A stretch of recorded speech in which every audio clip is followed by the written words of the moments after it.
எல்லா புகழும் இறைவனுக்கே. நம் அனைவர் மீதும் இறைவனின் சாந்தியும் சமாதானமும் உண்டாகட்டும்.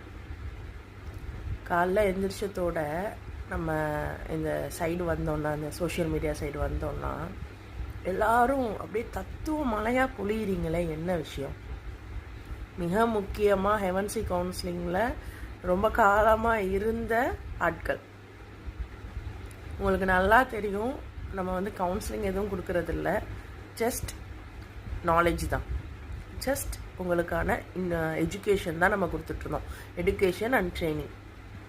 இப்போ நான் கேட்குறேன், அப்படி உங்களுக்கு ரொம்ப சுலபமாக இருக்குன்னு சொல்லிட்டு நெகட்டிவான போஸ்டெல்லாம் உங்களுக்கு ஸ்டேட்டஸாக வச்சிட்ருக்கீங்களே, வச்சா என்ன ஆகிடும்?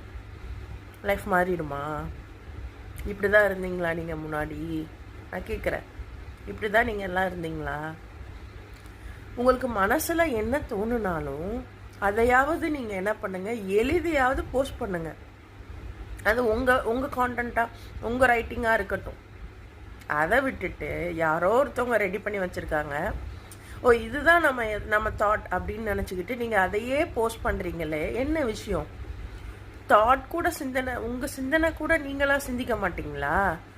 வெளியில் யார் சிந்திச்சு போடுறாங்களோ அதை அப்படியே எடுத்து நீங்கள் போஸ்ட் பண்ணியிருப்பீங்களா? எதுவாக இருந்தாலும் ஃபேஸ் பண்ணுங்கள். எனக்கு இப்படி இருக்குது அப்படி இருக்குது அப்படின்ட்டு உங்களுடைய மனசில் உள்ள குறைகளை, சுமைகளை வேறு யாரோ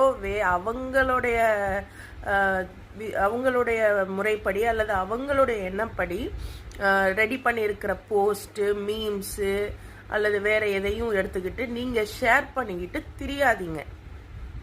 என்ன பண்ணணும்? ஒன்று, நீங்களே அந்த சிந்தனைகளை ப்ராசஸ் பண்ணுங்கள், அனுபவிங்க, அதனால் ஏற்படக்கூடிய விளைவுகளையும் சுவைங்க.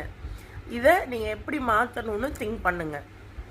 அதை விட்டுட்டு என் வாழ்க்கையே முடிஞ்சிருச்சுன்னெலாம் யாரோ போட்ட ஸ்டேட்டஸ், யாரோ போட்ட போஸ்டெல்லாம் எடுத்துகிட்டு நீங்கள் ஸ்டேட்டஸ் வைக்கக்கூடாது.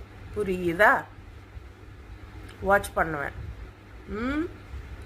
லைஃபு ரொம்ப ஈஸி தான். நீங்கள் கேட்குறதெல்லாம் உங்களுக்கு வரும் தான். கேட்குற முறைப்படி கேட்கணும். உங்ககிட்ட நான் கேட்குற முறைப்படி கேட்டால் தான் நீங்கள் அதை தருவீங்க. எது கேட்டாலும் என் இஷ்டத்துக்கு நக்கலா இந்த மாதிரி ஊரே பரப்பிட்டு எனக்கு இல்லை அது இல்லைன்னு நான் சொல்லிகிட்டு இருந்தேன்னா நீங்கள் எனக்கு தருவீங்களா? அப்படி தான் இந்த பிரபஞ்சமும், அப்படி தான் நம்ம வாழ்க்கையுமே. ஸோ கவனமாக செயல்படுங்க. புரியுதா?